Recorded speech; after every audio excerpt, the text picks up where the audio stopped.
All right, everyone. The Democrats continue to debate over impeachment. It's the funniest, most cringy thing ever because you'll see one article will come out. Like the New York Times will have an article, why impeachment would be a bad idea. Oh, it gives Trump what he wants, which is a firestorm. And then like the next day, the Wall Street Journal comes out and says, well, we should try impeaching him because Orange Man bad. And it's really, really funny. And you listen to the look at the article, link in the description, archived, of course, and sort of the intonation of it. It's like, yeah, oh yes, Orange Man bad, so here's our strategy going forward to deal with that fact and prevent a second term. If Trump wins re-election, my goodness, it'll be terrible, so, don't try to impeach him now, because he'll use this to stir up his base, he'll win re-election, and he'll never face trial for his various crimes. It's like the whole concept is that Trump is slimy and evil and has done things wrong, and that if he just wasn't president, he'd be in a gulag right now. But that's a false premise. Look, that relies upon screwing around the interpretation of the Mueller report so systemically that you actually believe that he would be charged with something if he were in a different position. I don't think so at all, because I'm looking at the same report all these people are, and I'm saying most of the charges that were ever made in the course of the Mueller probe either were very minor or didn't stick at all. Like Flynn, that would be a fairly major charge, not like earth-shattering, but fairly major. Improper diplomacy, back-channel diplomacy with the Turkish government. That's a no-no, a federal-level no-no. It's not like Papadopoulos getting 2 weeks in a county jail. But a lot of these charges were ultimately like, yeah, 6 months in jail, 2 weeks in jail, $1,000 fine. That's not... I don't care about these things. The fact is that the Mueller probe never even came close to recouping the amount of money spent on it, and certainly the amount of time and manpower and distraction at the national level. During Mueller's testimony, I think it was during the Nunes questioning, or it may have been, I can't remember exactly who was questioning him at the time. I was looking at some of the recaps there, sort of as a refresher. And it was a crazy talk. Because what happened is you've got a situation where, because of the misleading based on the Steele dossier, essentially either the Russians did lie to people, were involved, but they were lying specifically about Trump, that is attacking the Trump campaign, which would be certainly a revelation, or weren't involved, and Christopher Steele, as a foreign intel agent, was a systemic liar, magically escaping any sort of repercussions for such actions. I do happen to believe that to be the case. I personally have always believed that if there was Russian interference, and I mean at the high level, I don't mean a Russian troll farm that spent a few $100,000 on Facebook ads that didn't change anything in the election. This was pointed out even by liberals like Nate Silver, that it was a bunch of bullshit, basically. And that's why liberals right now are melting down and saying, well, we never should have trusted Mueller. No, you shouldn't have. Because Mueller was simply the fall guy doing his job. Here you've got a confused old man, partially pretend, by the way, he's a good actor too. You've got this dude who was given this probe wrongfully, realized after the fact that the probe should never have been triggered in the first place, said, fuck. And well, now I have to deal with this shit because I'm the head of the probe. I'm going to get blamed if I don't find something here, so now I have no choice but to dig in balls deep.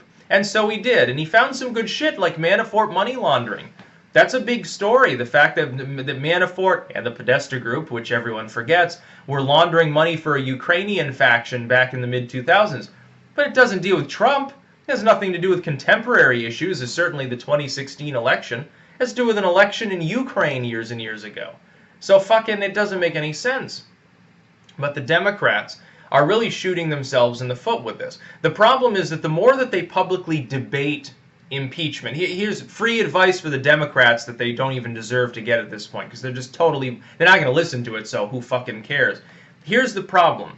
When you publicly speak about impeachment over and over, make it very visible, you create two factions within the Democratic Party that increasingly are drifting apart. The far-left anti-Trump mob, the pink-haired people, the trans-crippled faction, these people demand impeachment.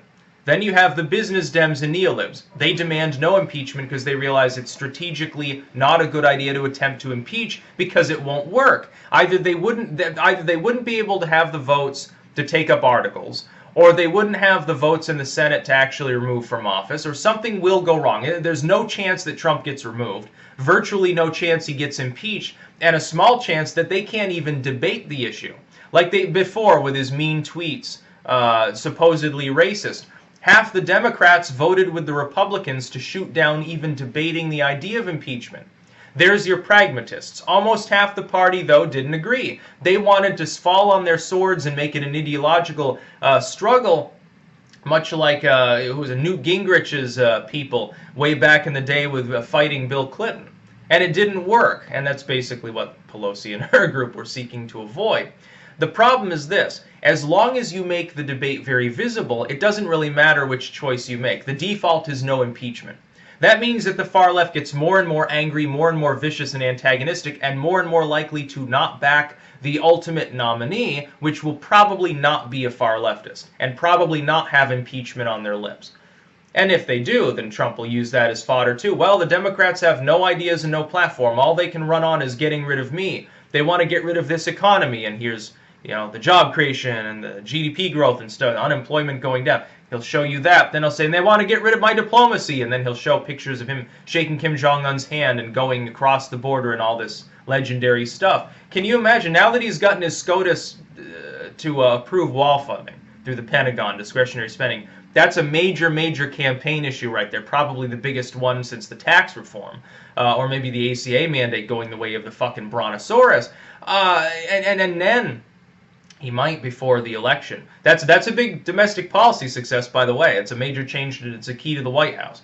He can get another one with a big success in Korea very easily on foreign policy if he can just get some sort of denuclearization deal rolling. Doesn't have to be complete denuclearization. It could just be a declaration of the stockpile and semi-normalized relations or anything like that. It's like North Korea just fired off several more short-term missiles or whatever. Nobody even gives a fuck. Nobody gives a shit anymore. Nobody cares. Nobody feels threatened because there's actually an ongoing attempt to gain peace. With Trump at the helm, no. I don't worry about some nuclear war going off in Korea because I know that Trump's a master of strategy and not a dunce like the Democrats believe. The thing is, he's misled them into believing that for strategic purposes. He's conned them into believing that he is inept. Therefore, they're fighting an enemy. They're fighting the wrong one. They're attempting to fight a court jester, not a really sly person who actually knows what they're doing. It's sort of like, and if you're on the left and you admit to that, you probably cast him off as a psychotic supervillain or something. Okay, well, at least he's smart. At least he's our psychotic supervillain. It's like I pointed out right after the election, hey, we've got a corporate boardroom backstabbing thug as president, but he's ours. So that works. More power to him. Please do. Please stab other countries in the back. At least some of those countries that we have historically had diplomatic squabbles with.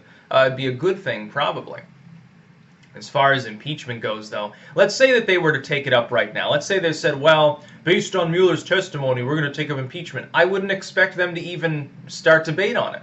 I would expect almost as many Democrats as before to side with the Republicans and shoot down even having a debate. And Pelosi, at the end of the day, would have another gin and tonic, trying to drown away the sorrow of having to deal with so many ideologues, so many Cory Bookers and AOCs within the party who don't understand political theater at all. That's about all. Peace out.